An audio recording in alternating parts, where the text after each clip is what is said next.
यह जगत सारा क्षणिक है और आत्मा एक नित्य है। आत्मा का अनुभव बस एकमात्र नित्य है।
चैतन्य स्वभावी भगवान आत्मा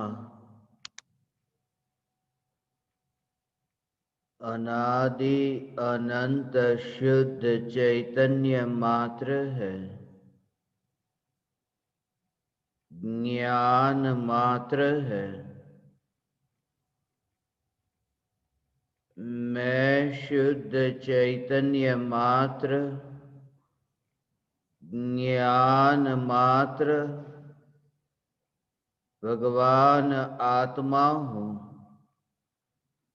प्रति समय यह जागृति बनी रहे, इस जागृति का नाम धर्म है।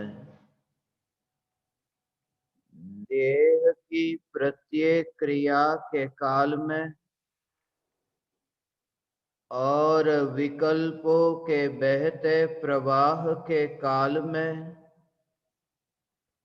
ज्ञानी को प्रति समय यह जागृति रहती है कि मैं चैतन्य तत्व इस देह की किसी भी क्रिया में और विकल्पों के बहते प्रवाह में कहीं भी मिला नहीं हूँ। ऐसा शुद्ध चैतन्य तत्व मैं हूँ। प्रति समय स्वयं की शुद्ध चैतन्य सत्ता का बोध आत्म जागृति ही धर्म है। चैतन्य तत्व के स्व संवेदन प्रत्यक्ष निर्विकल्प अनुभूति होते ही देह होने पर भी देहातीत दशा प्रकट होती है। इतना ही नहीं, विकल्प होने पर भी विकल्पातीत दशा प्रकट होती है। चैतन्य तत्व के निर्विकल्प अनुभूति होते ही आत्मा में अतीन्द्रिय आनंद का सागर उछलता है। फिर भी ज्ञानी की दृष्टि उस अतीन्द्रिय आनंद के सागर की ओर भी नहीं जाती और दृष्टि चैतन्य तत्व पर ही टिकी रहती है। यह चैतन्य तत्व ही मैं हूँ। चैतन्य तत्व की निर्विकल्प अनुभूति होते ही ज्ञान दीपक प्रज्वलित होता है। ज्ञान दीपक प्रज्वलित होते ही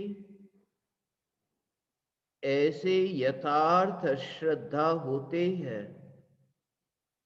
कि मैं त्रिकाल प्रज्वलित ज्ञान दीपक हूं। चैतन्य ज्योति की सत्ता के अतिरिक्त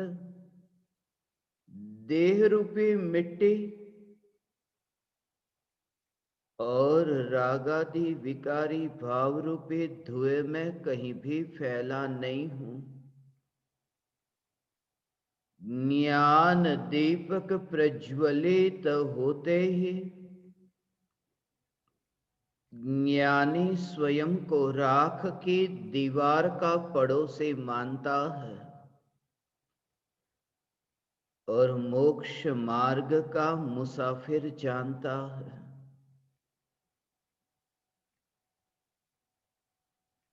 ज्ञान दीपक प्रज्वलित होते ही मोक्ष मार्ग प्रकाशित होता है। फिर भी प्रकाशित होते मोक्ष मार्ग में चैतन्य का प्रकाश ही देखता है, चैतन्य ज्योति का विस्तार देखता है। और ऐसी चैतन्य तत्व की जागृति के बल पर यही तत्व विचार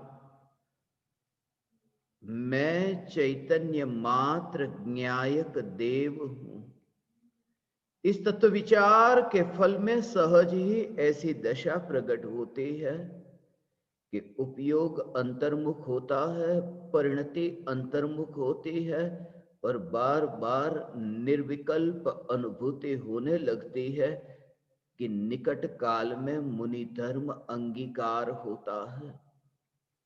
भावलिंगी मुनि होता है, द्रव्यलिंगी मुनि होता है।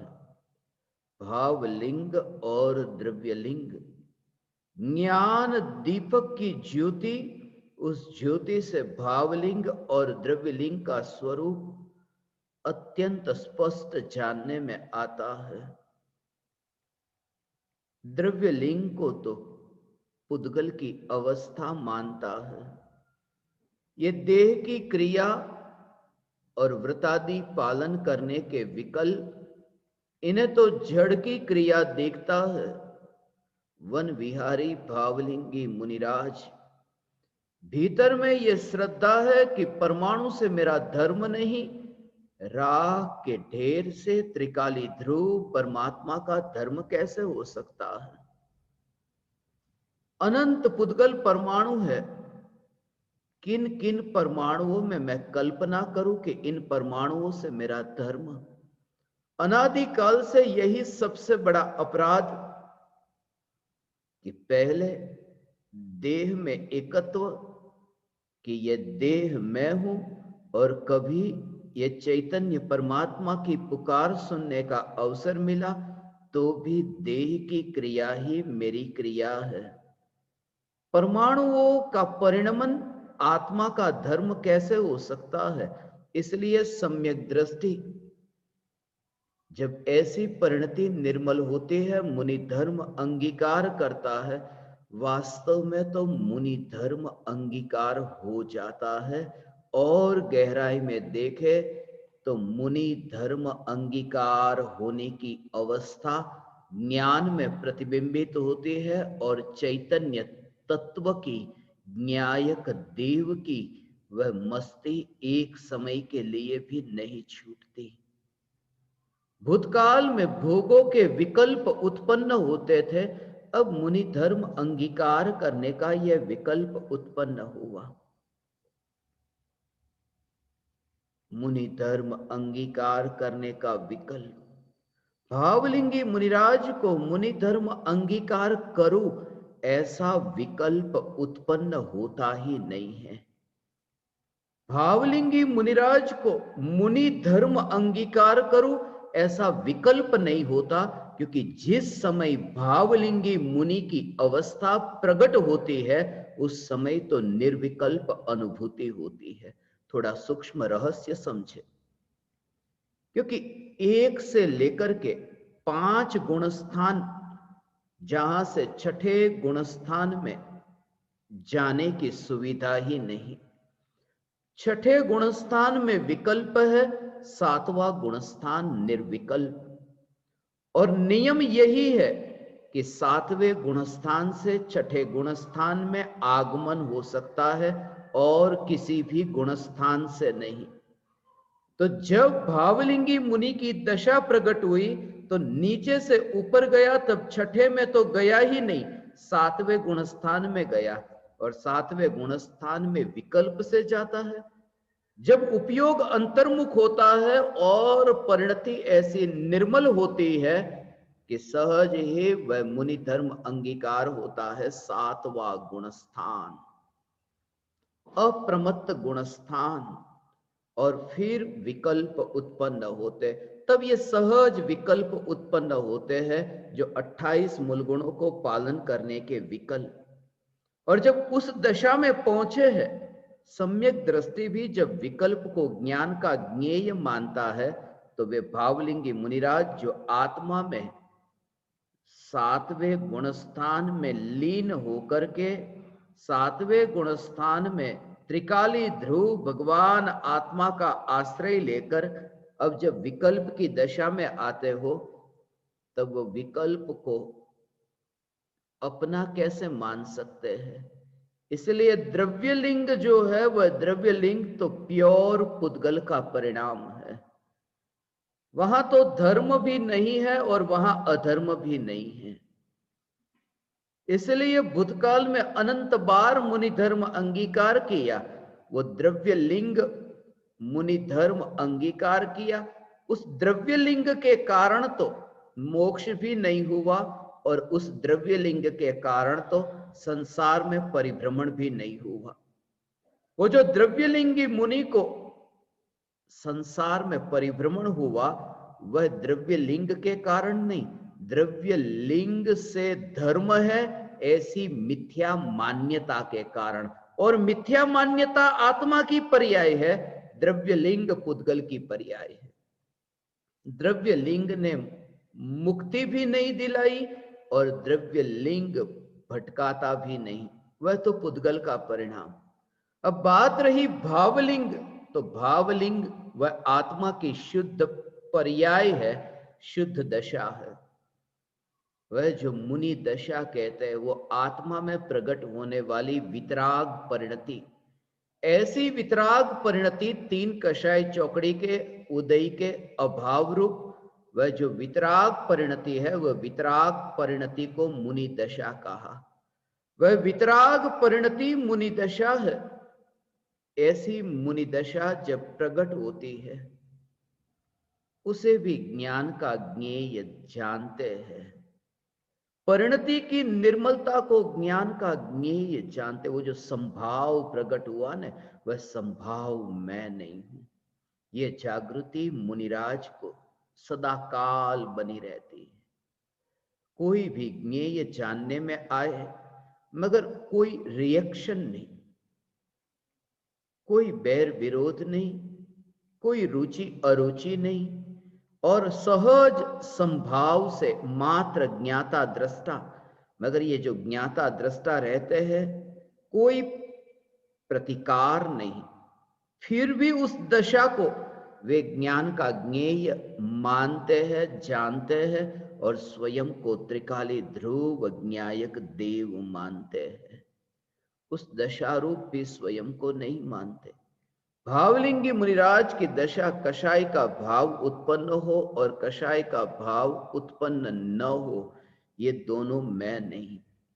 त्रिकाली ध्रुव चैतन्य परमात्मा तत्व की अनुभूति होने पर और कहीं रुचिकर लगता ही नहीं।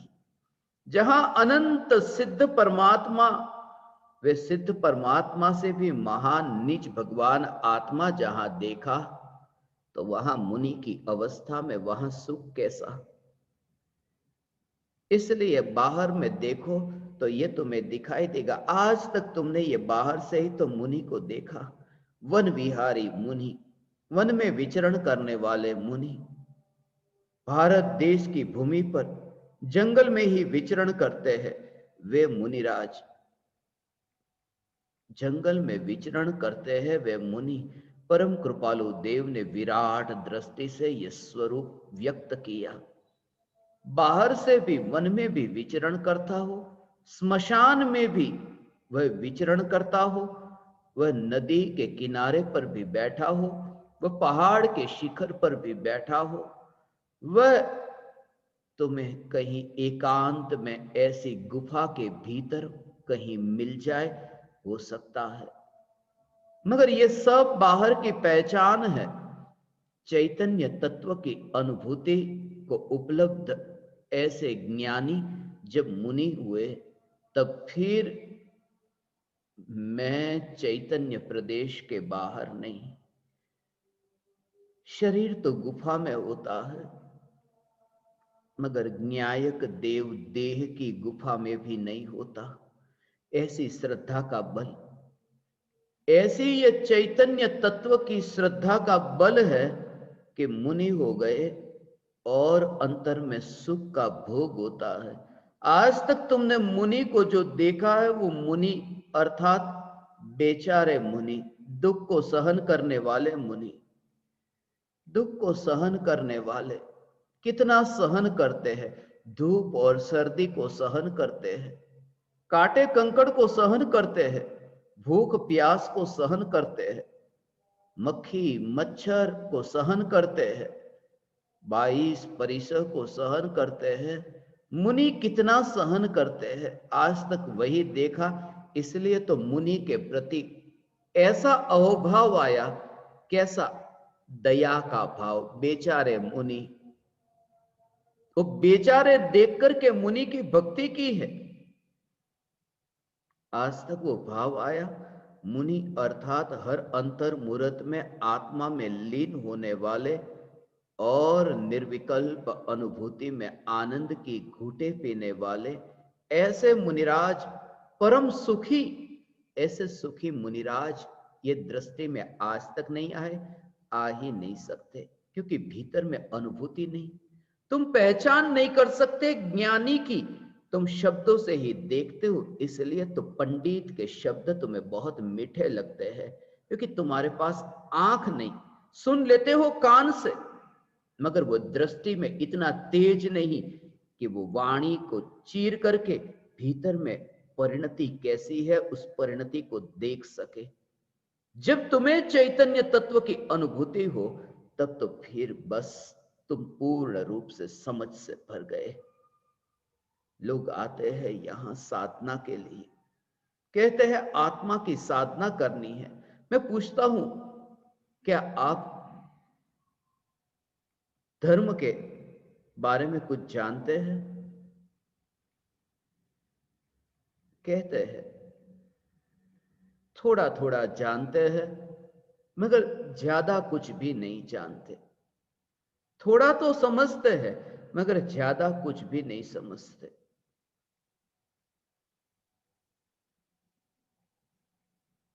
थोड़ा जानना और थोड़ा न जानना, ऐसा जानना नहीं होता। थोड़ी तो समझ आई है और थोड़ी समझ नहीं आई, ऐसा नहीं हो सकता।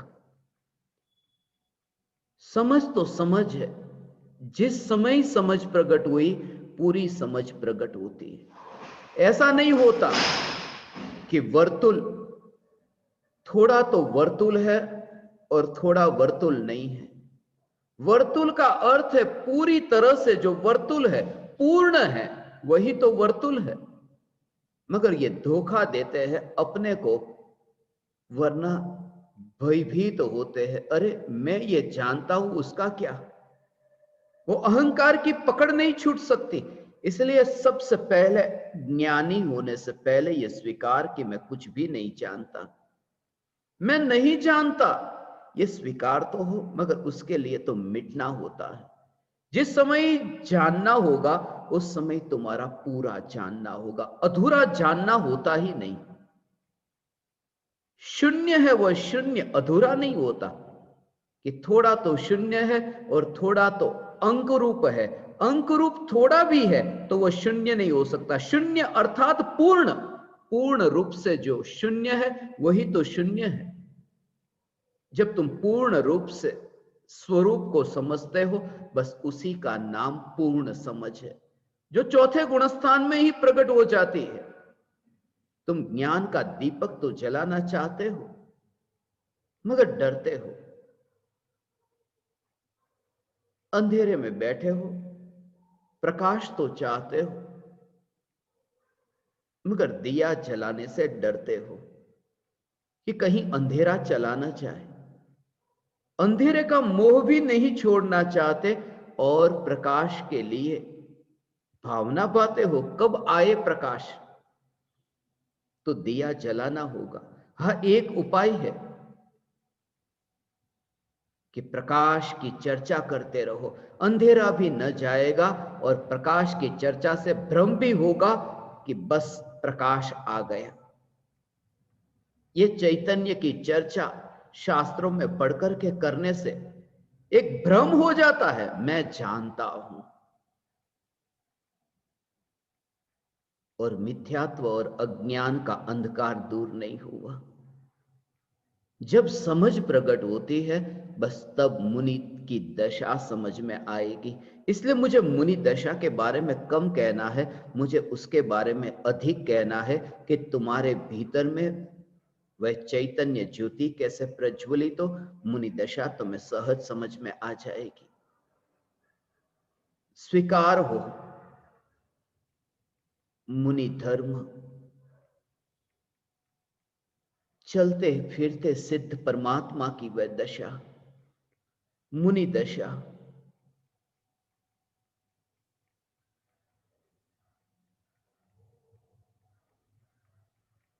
बाहर में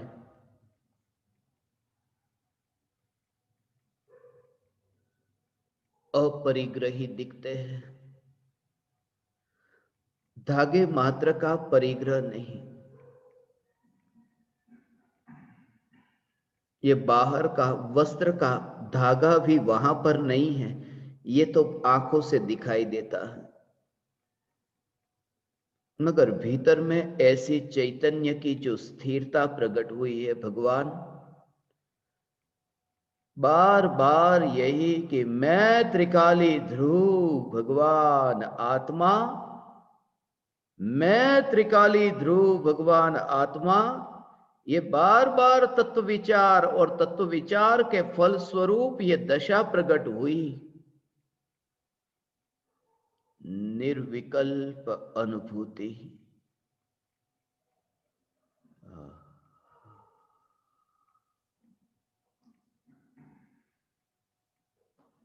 लगता है ऐसा कि अरे वस्त्र नहीं है, घर नहीं है,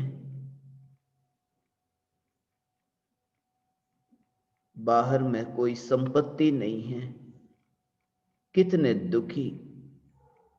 मगर अंतर से देखो कि चैतन्य स्वरूप में लीन रहते हैं और इन सभी विकल्पों से छूट गए। एक विकल्प भी कितना दुखदायक बनता है। जब ये गृहस्थी के सब विकल्पों से छूट गए हो,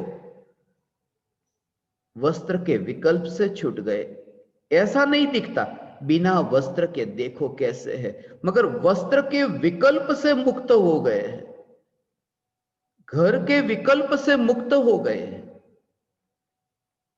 ऐसे मुनिराज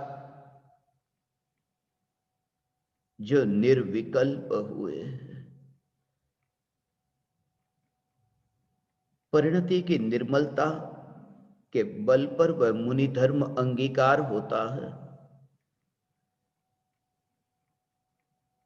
आज के इस युग में ऐसे भावलिंगी मुनि कहां मिलेंगे? ऐसे भावलिंगी मुनि का योग, ऐसे भावलिंगी मुनि के दर्शन होते तो नहीं। इसलिए नहीं होते क्योंकि तुम भाव से भीगकर उन्हें खोजने के लिए नहीं निकले हो। सिर्फ इतनी ही ये कल्पना कि मुनिराज, ये काल नीचा काल है, कलयुग है। कलयुग में मुनिराज कहां, भावलिंगी संत कलयुग में कहां मिलेंगे। सबसे पहले मैं ये स्पष्ट कर देना चाहता हूं कि भावलिंगी मुनिराज यहां अभी कलयुग में कहां मिले, ये बात दिमाग में से निकाल दो। ये सबसे बड़ा भ्रम है और अहंकार का ऐसा पत्थर अंतर में फंसा हुआ है कि ये स्वीकार ही नहीं कर सकता कि भावलिंगी संत यहां है। सिर्फ मुझे नहीं मिल रहे हैं क्योंकि मैं इतना दुर्भाग्यशाली हूं कि भावलिंगी मुनि का योग मुझे नहीं। भावलिंगी मुनि है, भावलिंगी मुनि है, बस मुझे नहीं मिल रहे। यहां से स्वीकार करो। ये कलयुग कलयुग कलयुग करके तो बहुत बहाने खोजे हैं, अधर्मी रहने के बहाने खोजे हैं कलयुग के नाम पर। इसलिए कहता हूं कोई कलयुग नहीं है ये, कोई कलयुग नहीं, कोई कलयुग नहीं। सतयुग और कलयुग, कलयुग में कैसे कैसे लोग होते हैं, कलयुग में कैसे पापी होते हैं। कलयुग में बहुत पापी है। जब भी कोई बुरा काम होता है ना, तुरंत ही कहते हैं कलयुग है ना, कलयुग में तो पापी होंगे, कलयुग में तो पापी, ऐसे ऐसे पाप कलयुग में होते ही है। मुनिराज यहां कलयुग में भी होंगे क्योंकि मुनिराज कलिकाल में नहीं रहते, वे त्रिकाल में रहते हैं। इसलिए पंचम काल में भी मुनि होंगे। आचार्य कुंदकुंद देव कलयुग में तो हुए, आचार्य अमृतचंद्र देव कलयुग में हुए, आचार्य जयसेन कलयुग में हुए। जब ये सभी, इतने नाम है हमारे सामने, ये सब कलयुग में हुए और 18,500 वर्ष तक, ये तो तुमने पढ़ा है ना शास्त्रों में, पंचम काल के अंत तक साधु रहेंगे। तो ये धारणा क्यों बांध लेते हो कि अभी तो कोई साधु नहीं, भावलिंगी मुनि नहीं। ये बात निकाल दो। सिर्फ इतना कि मेरे अंतर में ये पहचान करने की शक्ति नहीं, और शक्ति यदि है तो मेरे पुण्य का ऐसा उदय नहीं कि भावलिंगी संत का मुझे योग मिले। कलयुग की बात ही निकाल दो। सतयुग और कलयुग, सतयुग में अच्छे अच्छे काम होते हैं, कलयुग में बुरे काम होते हैं। किसने कहा तुमने? ये तुम जो कह रहे हो कि कलयुग में बुरे काम, सतयुग में तो अच्छे अच्छे लोग थे। सतयुग में अच्छे लोग थे तो सतयुग में सब मोक्ष में क्यों नहीं गए? हम भी तो वो सतयुग की यात्रा करके तो कलयुग में आए। सतयुग में अच्छे अच्छे काम करने वाले होते, ये तुम्हें किसने कहा? लव और कुश का जोड़ा सीता के गर्भ में है। गर्भवती सीता को निर्जन वन में छोड़ देना, जंगल में छोड़ देना। आज के जमाने में कोई पति पत्नी को छोड़ दे तो कहते देखो कलयुग है। बेचारी गर्भवती थी और गर्भवती को छोड़ दिया, मगर छोड़ करके आज का पति किसी उसके मायके भेज दे तो भी कलयुग कलयुग की बात करते हैं। मगर राम ने सीता को निर्जन जंगल में अकेला छोड़ा, और वो कौन से काल में? वो कलयुग नहीं था, वो सतयुग था। सतयुग में तो ऐसे काम हुए हैं। तुम ये धारणा निकाल दो कि कलयुग में बुरे काम होते हैं, सतयुग में अच्छे ही होते। और रावण ने सीता का हरण किया, वो हरण किया, वो कलयुग में किया था या सतयुग में किया था? वह चौथा काल था, वो सतयुग था। रामायण का वो जो युद्ध, महाभारत का जो युद्ध इतने हजारों वर्षों के बाद भी याद है, वो महाभारत का युद्ध कलयुग में नहीं हुआ था, वो तो सतयुग में हुआ था। 5 पांडवों को लोहे के कड़े पहनाए, वो कलयुग में नहीं, वो सतयुग में ही पहनाए थे। जुआ खेलता हो कोई व्यक्ति, जितना कमाया वो सब गवा देता हो, तो लोग कहे कलयुग है। मगर कोई स्त्री को जुए में दांव पर लगा दे,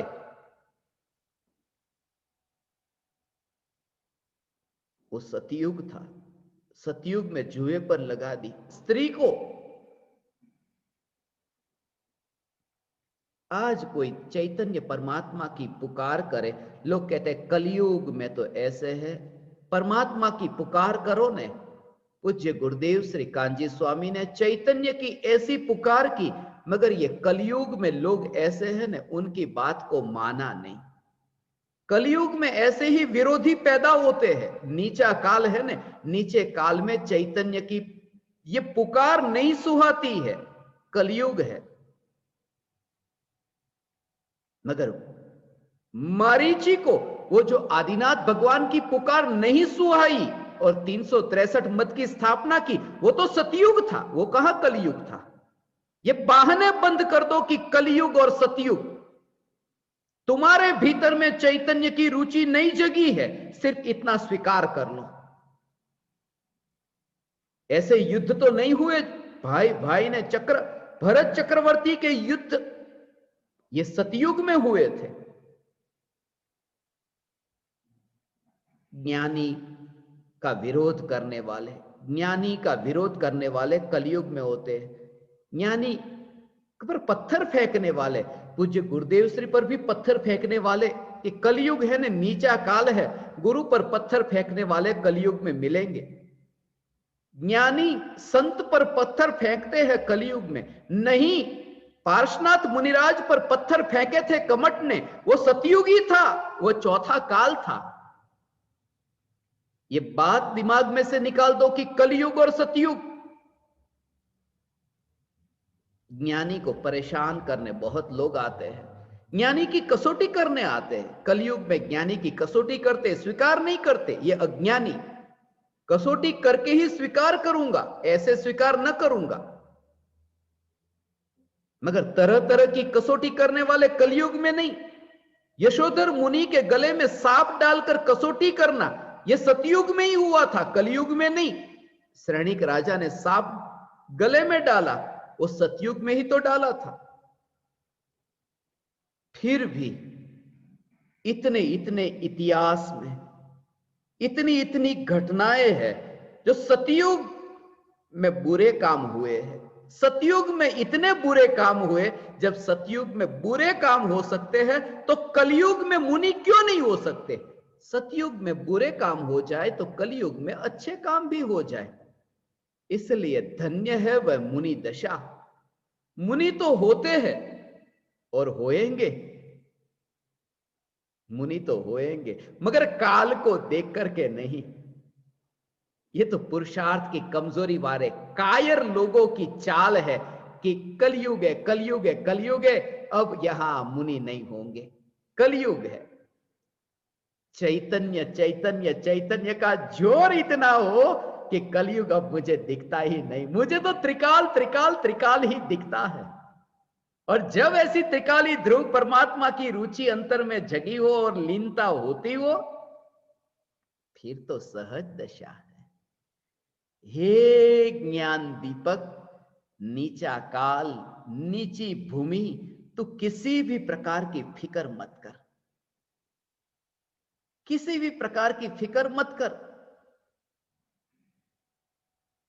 कोई मुनि आत्मा के ध्यान में लीन है, लीन है, और लोगों का लड़ाई झगड़ा हुआ।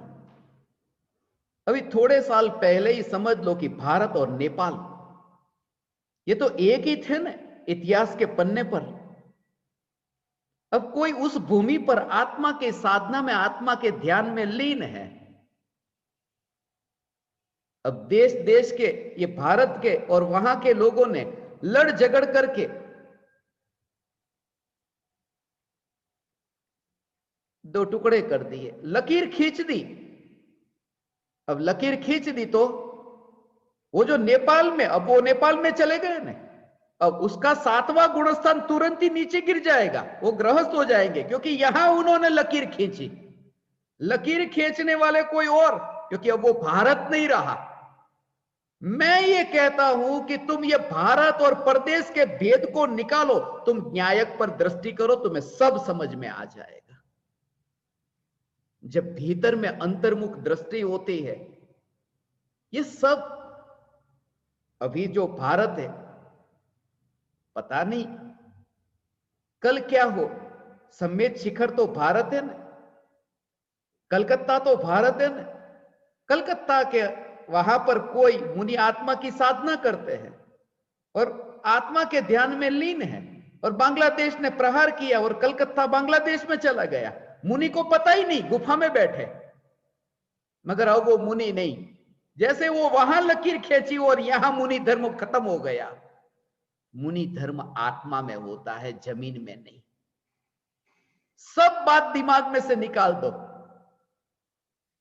चैतन्य की रुचि, ये बहाने मत ढूंढो कि मुझे मुनि होना है।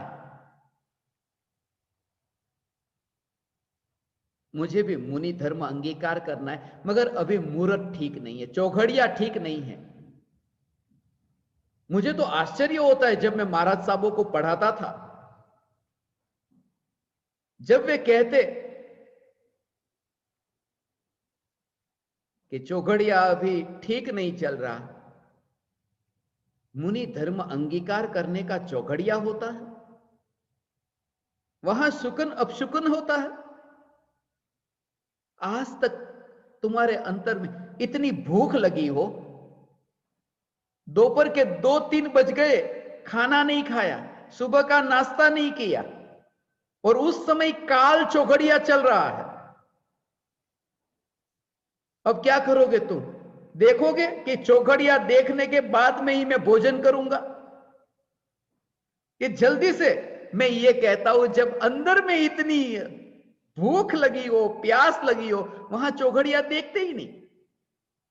काम का, विकार का भाव आत्मा में उत्पन्न हुआ। कभी तुमने आज तक चौघड़िया देखा? भोगों में कभी चौघड़िया नहीं देखते, और अंतर्मुख होकर के मुनि की यात्रा के लिए चौघड़िया देखते हैं। ये बहाने हैं। शुकन अपशुकन, ये सब बहाने हैं। एक चैतन्य चैतन्य चैतन्य, ये मत भूलना, अमावस के दिन महावीर भगवान का निर्वाण हुआ था। बिल्कुल काली काली रात थी, कोई चौघड़िया नहीं, और गौतम स्वामी को केवल ज्ञान हुआ था।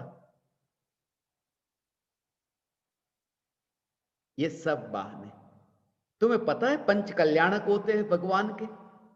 गर्भ कल्याणक, जन्म कल्याणक, तप कल्याणक जिसको दीक्षा कल्याणक कहते हैं, ज्ञान कल्याणक, मोक्ष कल्याणक। जब तीर्थंकर का जीव मां के गर्भ में आता है, उस समय चौघड़िया होता है। जीव गर्भ में आए उसका चौघड़िया, जन्म होता हो तब चौघड़िया। तुम्हारा जब जन्म हुआ हो तब तुम चौघड़िया देख करके पैदा हुए थे। जब मृत्यु होगी तब चौघड़िया देखोगे। मैं ये कहता हूं कि गर्भ में आया, जन्म हुआ बिना चौघड़िया का, केवल ज्ञान प्रकट होता है बिना चौघड़िया के, मोक्ष प्रकट होता है बिना चौघड़िया के। जब 4-4 कल्याणक बिना चौघड़िया के होते हैं, तो दीक्षा कल्याणक में चौघड़िया कहां से आ गया?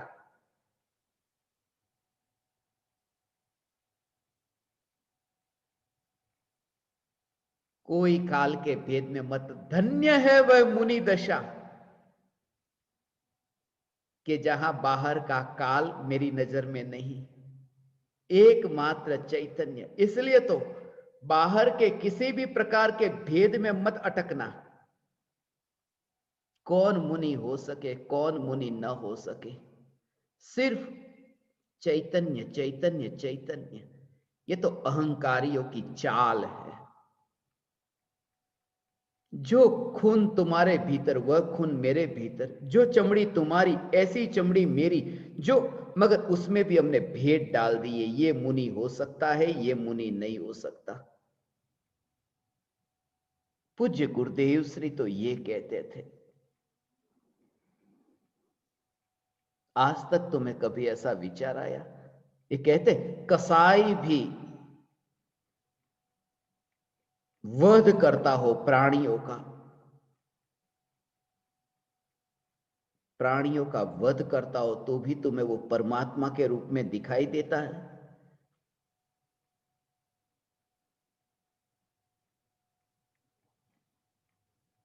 चैतन्य को शास्त्र में पढ़ करके इतने जड़ हो गए हैं कि एक मानवता भी भूल बैठे।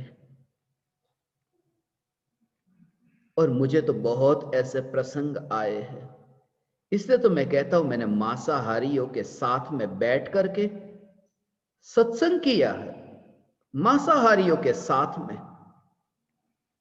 और बहुत सी तस्वीर और वीडियो भी ऐसे हैं जो मेरा हाथ उनके कंधे पर होता है, लोगों को लगे अरे ये तो मांस खाने वाले, मछलियां खा करके आने वाले।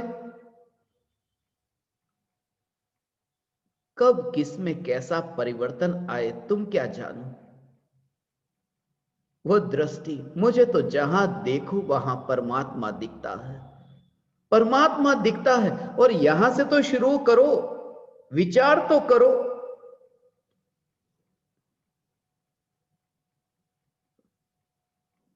पर्याय दृष्टि कब छूटेगी?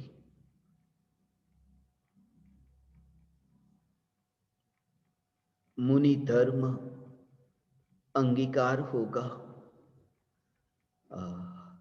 आहार देने वाला कोई तो चाहिए न।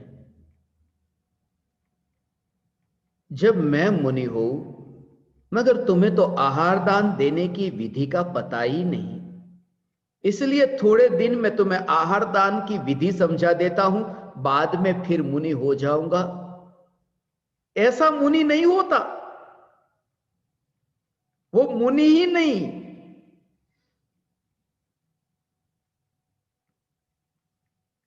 फिर दर्शन कैसे करना वो विधि सिखा दो। विधि यदि सिखानी हो तो विधि बहुत लंबी चौड़ी होती है, वो सिखाते सिखाते खुद ही यहां रह जाएगा।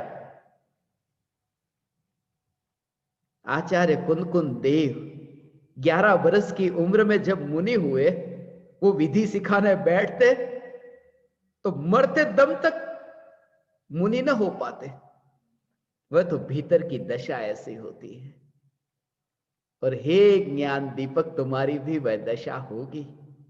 सिर्फ मुनिराज को तुम सुखी देखो, दुखी मत देखो, सुखी।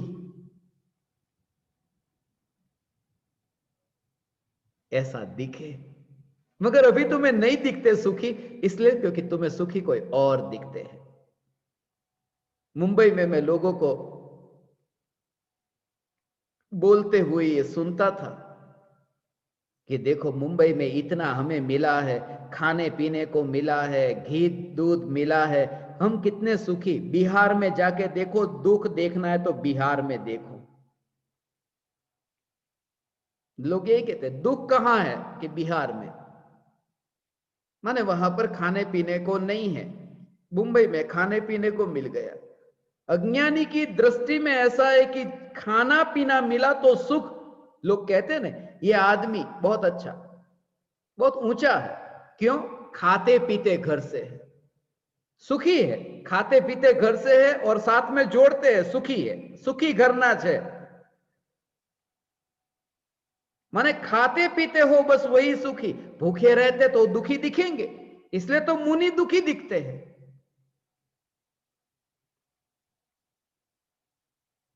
कम से कम ज्ञान दीपक तो ऐसी भूल न करेंगे। ज्ञान दीपक तो मुनिराज को अतीन्द्रिय आनंद के धनी देखेंगे, उस दशा को धन्य दशा देखेंगे। गृहस्थ दशा का छूट जाना, मुनि दशा का प्रकट होना। खास कि गृहस्थ दशा को नरक देखा, अरे नरक यहीं पर ही है। महाराज साहब को मैं पढ़ा था, वे बोलते सचमुच हमने छोड़ दी गृहस्थी को, नरक में जाने की जरूरत कहां, नरक तो यहीं पर ही है। गृहस्थी में रहना बस नरक में ही रहना है, इसलिए गृहस्थी को छोड़ दिया। गृहस्थी यदि नरक लगती हो तो समझना मुनि धर्म अंगीकार नहीं हुआ। गृहस्थी नरक है ये देख करके मुनि धर्म अंगीकार नहीं होता। न्यायक देव स्वयं सिद्ध परमात्मा है, ऐसी अनुभूति के फलस्वरूप मुनि धर्म अंगीकार होता है। गृहस्थी तो ज्ञान का ज्ञेय है, ज्ञेय है। ज्ञेय कैसे दुख रूप होगा? ये ज्ञेय है, उसमें बहुत भेद और दूरी से देखना। हे ज्ञान दीपक, ये जागृति प्रत्येक क्रिया में, ये जागृति न्यायक देव की जागृति। शरीर याद ही न आए ऐसी दशा हो जाए,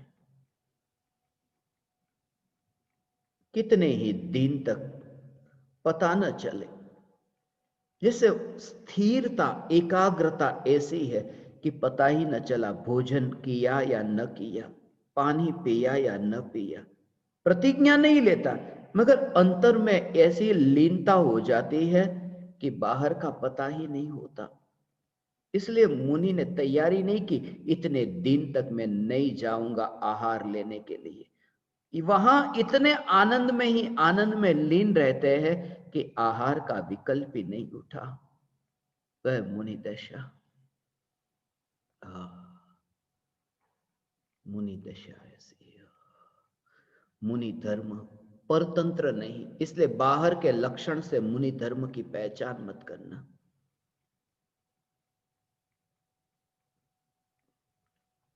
अंतर में वो जो वितराग परिणति है वह मुनि है।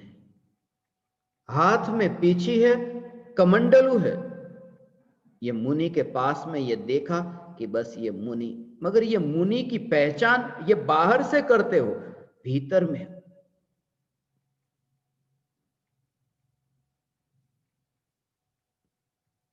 उसका उससे क्या संबंध है? आत्मा के ध्यान में लीन है। पीछे कमंडल वहीं पर ही है। अब किसी जानवर ने वो पीछे को मुंह में लेकर के वो चला गया, अब पीछे रही नहीं वहां पर। बस जैसे ही वो चला गया कि बस जंगल में तो यही तो होगा, जानवर आएंगे, कोई ना कोई वस्तु यहां पड़ी हो तो भी कुत्ते बिल्ली लेकर चले जाते, तो मोर पीछे भी लेकर चले जाएंगे। कमंडलू भी पड़ा होगा, पानी भरा होगा, पानी बेर बिखेर हो गया वहां पर, कमंडलू में जैसे ठोकर लगी, पानी बह गया वहीं।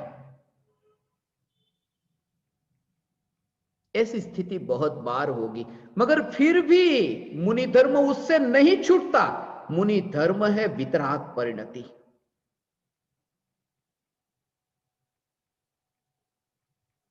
जड़ मत हो जाना कि जैसे ही वहां पर बस पीछी जानवर के मुंह में गई कि यहां से छठे गुण स्थान से जैसे बस अब नीचे गिर गए।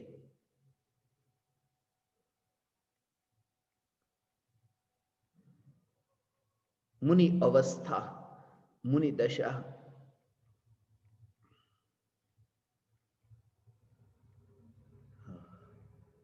और मुनि तो पीछे को इकट्ठा नहीं करते, मोर के पीछे को इकट्ठा करने का काम मुनि का नहीं है। वो तो गृहस्थ देते हैं। अब जब तक कोई गृहस्थ न मिले तब तक मुनि धर्म का पालन कैसे हो? तब तक वो अंतर्मुख, वो जो निर्विकल्प आत्म ध्यान में वो जो वितराग परिणति अंतर्मुख नहीं हो सकते, क्योंकि बाहर में पीछे कहीं दिखती नहीं। ऐसा मुनि धर्म नहीं होता। मुनि के हाथ में पीछे कमंडलू हो, मुनि के पास में हो, मगर मुनि का देह, मुनि के देह के संयोग, वो सब उदय के परिणाम है।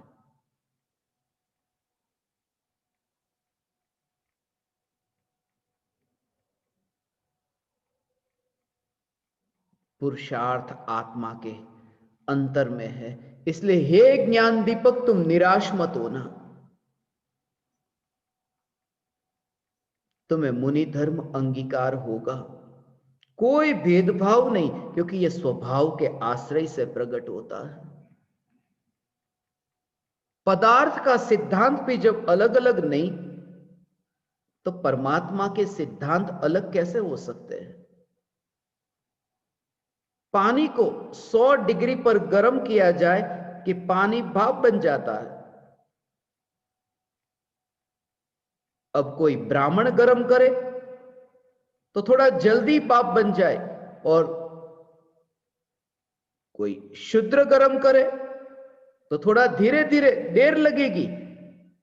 पदार्थ के सिद्धांत में भी ऐसे भेद नहीं है। पानी का स्वभाव जैसा है ऐसा है, उसमें भी ये भेद नहीं, तो ये परमात्मा के सिद्धांत में, परमात्मा में ये भेद फिर कैसे हो सकते हैं? इसलिए बचना ऐसे निमित्त से जहां पर चैतन्य के अतिरिक्त कहीं पर भी भेद में तुम्हें लेकर जाया जाता हो। एक चैतन्य ही बस, और कुछ भी नहीं। ऐसा जोर, चैतन्य का जोर ऐसा बहुत कम मिलते हैं। ऐसे निमित्त मिथ्यात्व के कटने के, मिथ्यात्व के छूटने के, मिथ्यात्व की वो गठान के छूटने के निमित्त बहुत कम मिलते, वरना तो धर्म के नाम पर अधर्म अधर्म अधर्म ही चलता रहता है। जब तुम मुनि होगे तुम समझोगे मुनि दशा कैसी। भगवान हो तो भगवान की उपस्थिति में ही धर्म होगा। हाँ, भगवान की उपस्थिति, जहां भगवान होते हैं उस युग को सतयुग कहते हैं। भगवान नहीं तो फिर कलयुग। जिस समय मैं त्रिकाली ध्रुव भगवान हूं, मैं भगवान हूं, मैं भगवान हूं, ऐसा जब अंतर्मुख हुआ कि मैं भगवान हूं, तो वहां पर पर्याय स्वयं सत्ता स्वरूप द्रव्य का आश्रय लेती है। इसलिए वो पर्याय स्वयं सतयुग हो गई। वो काल, उस काल में वो काल सतयुग हो गया। क्यों? क्योंकि उस काल में उस पर्याय ने सत्ता स्वरूप द्रव्य का आश्रय लिया है। राग के विकल्प की कालिमा है, ऐसा हो। राग के विकल्प की कालिमा, उसे कहते हैं कालिमा, माने काली, कलियुग। जो पर्याय राग के विकल्प में लीन हुई, वो पर्याय स्वयं कलयुग में जीती है। और जो पर्याय त्रिकाली ध्रुव न्यायक का आश्रय लेती है, वो पर्याय सतयुग में जीती है। ऐसा हो।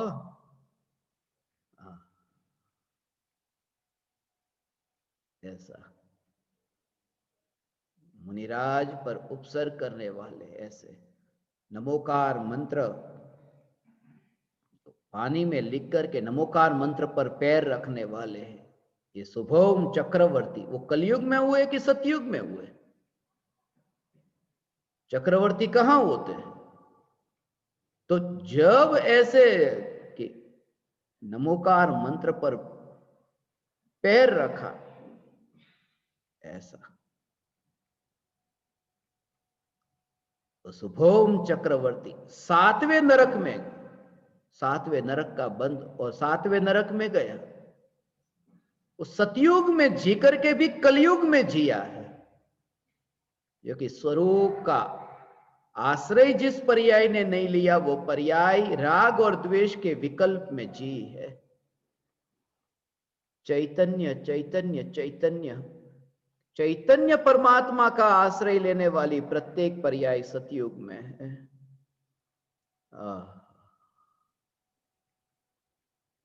इसलिए यह भ्रम से मुक्त होने के लिए धन्य मुनि दशा।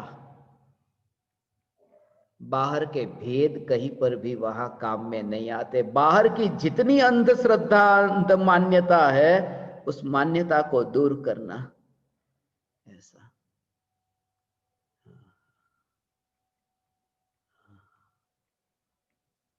मुनिराज का वर्णन है ना।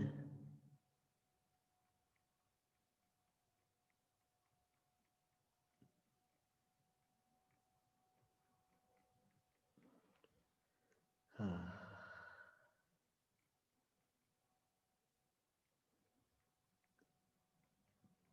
सफेद वस्त्र शुभ वस्त्र, काले वस्त्र अशुभ वस्त्र। काली माँ, ये विकल्प की काली माँ, ये काले वस्त्र पहन करके रखे हैं परमात्मा ने। ये अनादि काल का जो अपशुकुन हो रहा है वो ये हो रहा है, काले वस्त्र पहन करके बैठा है।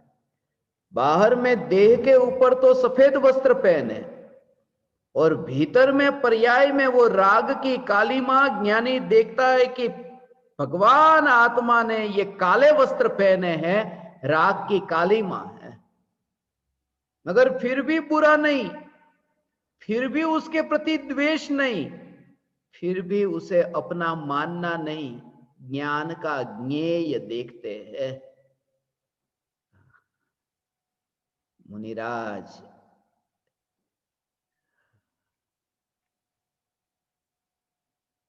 जितनी भी धारणाएं दिमाग में डाल दी गई ना, ये काले के कारण, काली मां से, कलयुग से काली मां से ये स्मरण में आया।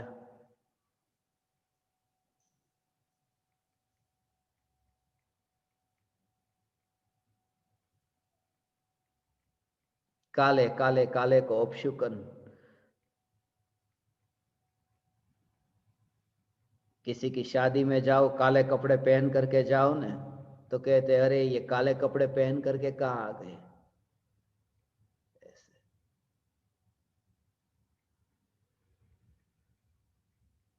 एक आदमी ऐसा करता है, काले कपड़े, काले के प्रति उसको नफरत, बोले काला नहीं, मुझे तो गोरा गोरा चाहिए।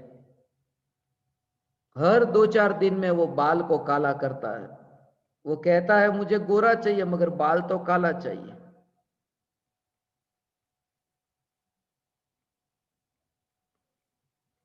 आंख में भी काला रंग है, वो उसको दिखता ही नहीं कि काले रंग की आंख है ना। भगवान आत्मा ऐसा, कोई काली मां नहीं। ये जानबूझ करके ये मुनि, ये जो टाइटल आप देखते हैं ना, धन्य मुनि दशा राजस्थान, ये जानबूझ करके काले अक्षर में है कि तुम्हें झटका लगे कि अरे काला, मुनि दशा में काला। काले अक्षर में धन्य मुनि दशा लिखना ये ठीक है? कहां तक उचित है ये? मैंने तो जहां पर भी धन्य मुनि दशा पढ़ा है वहां काले अक्षर में ही पढ़ा है, क्योंकि शास्त्र में तो काले ही अक्षर होते हैं। रंगीन अक्षर वाले शास्त्र मैंने नहीं पढ़े। समय सार भी काले अक्षर वाला, प्रवचन सार भी काले अक्षर वाला, अष्टपाउड़ भी काले अक्षर वाला। बाहर की काली मां पर मत देखना, और काला हो तुम्हारे ज्ञान में, काला जानने में आए तो भी भीतर में यहां निर्मल चैतन्य परमात्मा ही दृष्टि में बना रहे। भगवान ऐसा ये चैतन्य परमात्मा तत्व, ये परमात्मा की महिमा आए। मैं तुम्हारे सामने ये चैतन्य की महिमा बताता हूं, स्वरूप की महिमा बताता हूं कि जब तुम्हारी मृत्यु हो, तुम यहां कलयुग में रह करके न मरो, त्रिकाली न्यायक न्यायक न्यायक तुम्हें पता ही न चले बाहर में कौन है। ऐसी दशा आए हो भगवान।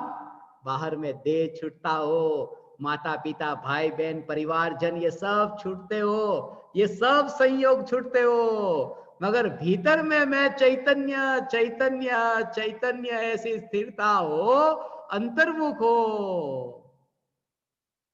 है? आत्मा आत्मा की यात्रा करे करे तो करे, उससे उससे क्या फर्क पड़ता है? हाँ, यात्रा करने से जैसे वो विकल्प को फर्क नहीं पड़ता है, यात्रा करे तो विकल्प को फर्क नहीं पड़ता। हाथ यहां से यहां हिलता है तो विकल्प रहता है। जब चैतन्य की मस्ती रहती हो और चैतन्य की मस्ती में देह छूटे तो भी चैतन्य की मस्ती बनी रहती है।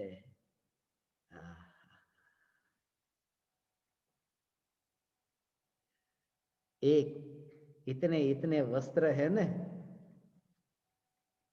सर्दी के दिन में इतने वस्त्र, वस्त्र के ऊपर वस्त्र के ऊपर वस्त्र के ऊपर वस्त्र पहनते हैं।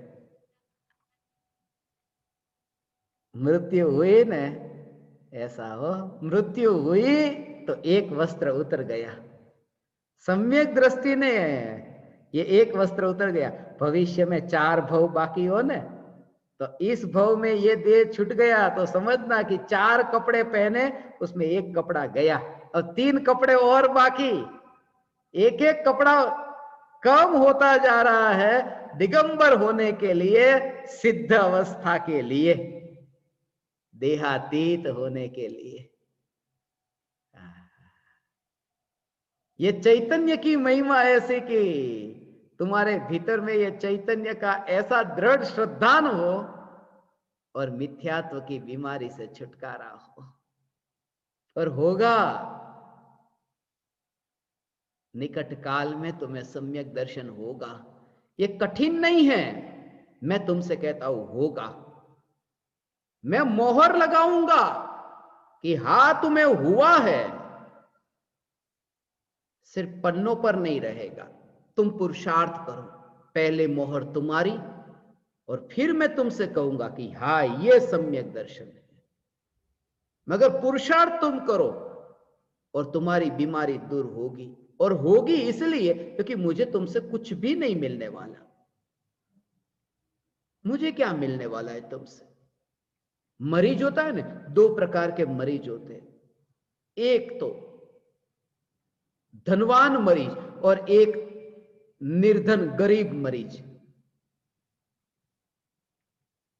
मैंने सुना है धनवान व्यक्ति बीमार हो जाए ना, वो बहुत देरी से स्वस्थ होता है, ठीक होता है, बहुत लंबा समय लग जाता है।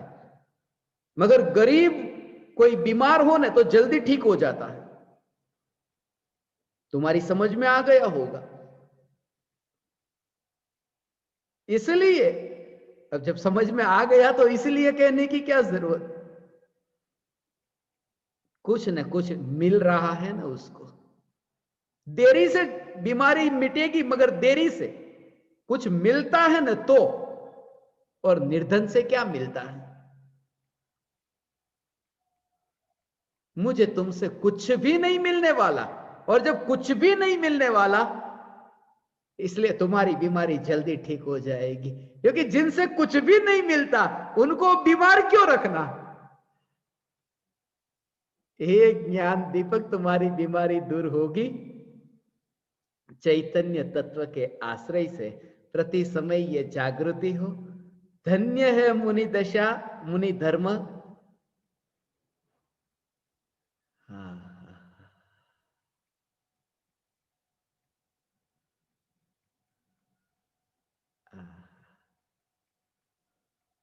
मुनि धर्म, धन्य है मुनि दशा। मुनि दशा।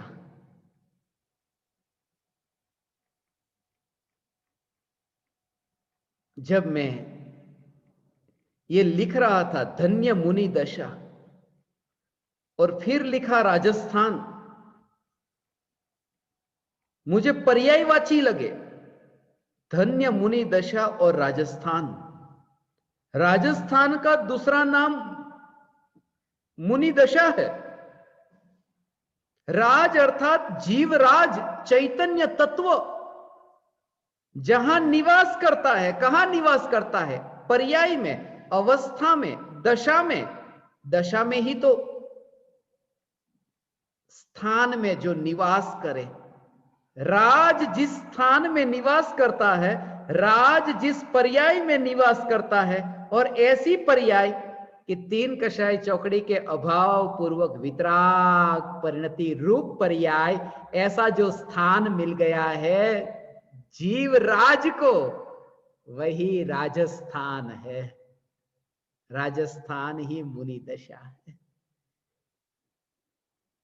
ऐसे ज्ञान दीपक तुम पुरुषार्थी हो।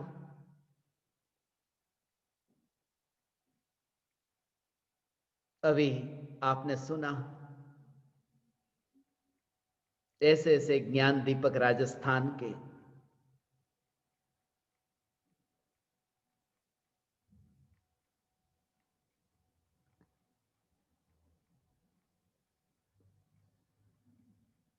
इतने प्यासे हैं रेगिस्तान में, पानी नहीं मिलता था।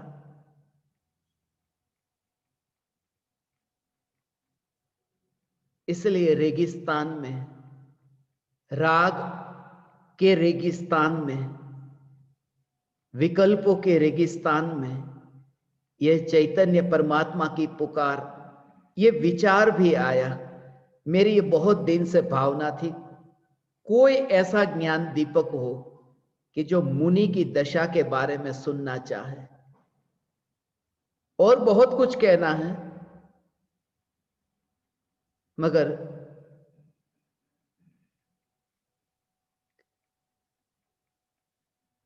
इसी वजह से मुझे ये शिविर अच्छी नहीं लगती। सब अच्छा लगता है, ये समय हो गया ये कहना। कोई बात नहीं, मैं गिनती कर रहा हूं, इसके बाद एक और है, बस छूट गए। फिर ये एक शिविर है, एक अगली शिविर है, फिर चैतन्य तत्व विचार ही होगा। चैतन्य चैतन्य चैतन्य तत्व विचार होगा।